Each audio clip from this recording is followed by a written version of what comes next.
Hey there, this is Christine. Thanks so much for tuning into my mostly keto kitchen today. So I've got a lot of stuff on my board. It's not necessarily meant to be read, but it was just, maybe I just got a little carried away in putting the information up there. But what I did is I did an analysis of the various vitamins and minerals that are in a lot of the foods that we think of as healthy foods. And so I was curious if people can, what is it like if people are only eating meat? Are they getting everything that they need? Or can you get everything that you need from vegetables, so on? And so it was really interesting, and I wanted to know specifically which foods were highest in which vitamins and minerals. And what came out of it was quite interesting, and that is not surprising when you think about evolution. So we did not have access to a varied diet through much of evolution. So, wherever it is we were living, we kind of had to live with what we had. Maybe throughout the seasons things were, changing, but, probably when it was antelope time, you just ate a lot of antelope, or when maybe, who knows, if you had just tubers for a while and you just had to live on the tubers.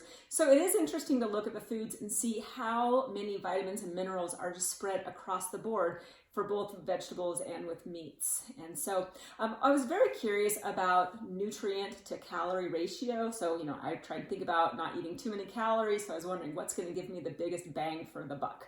And so I did ratios, and here I'll show you what my Excel spreadsheet looked like. So it's massive, and it kind of got a little bit out of control. And I'll see what I can do to find a place so that it could be downloadable, because maybe you'd be interested in it. Now, I got the data from nutritiondata.self.com, okay, and it's a pretty good site for getting information about nutritional content in foods.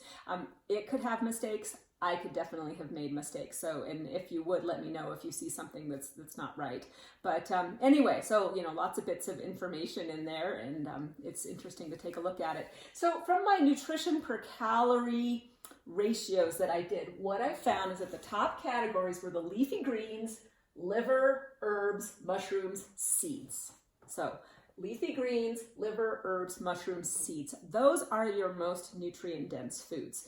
Now, maybe this is the reason why we have, culinary institutes and why food matters, because, if you just threw all those together, it wouldn't really be all that interesting.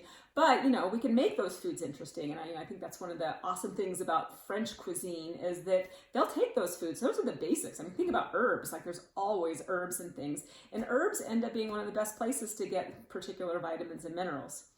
So anyway, so then I've written now the different vitamins and what sort of were the top 2 foods for the vitamin categories. And then I've got the top 2 foods for the mineral categories.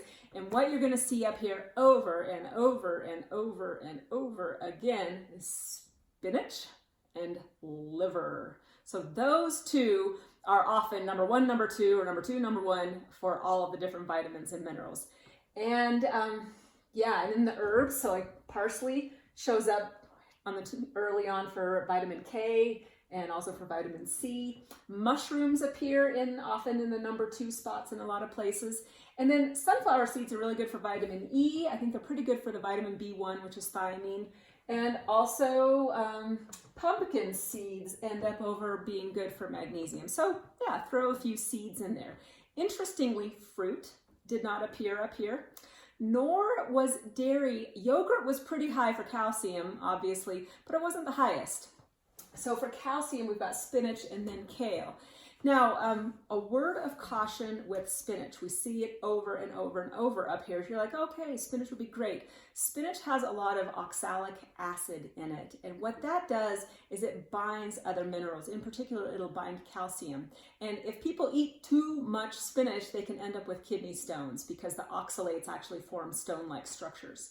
So, I think spinach is important, and you could see why maybe we evolved eating some green leafies, because we would have gotten a lot of vitamins and minerals out of it.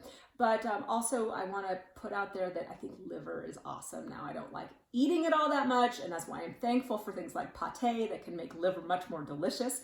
But man, is it good for you. It just hits so many of the right, vitamins, minerals to keep us healthy. So, all right, I've got a lot more that I want to say about this nutrition analysis that I did, so I will save that, though, for the next time that I do a video. So thanks so much for tuning in.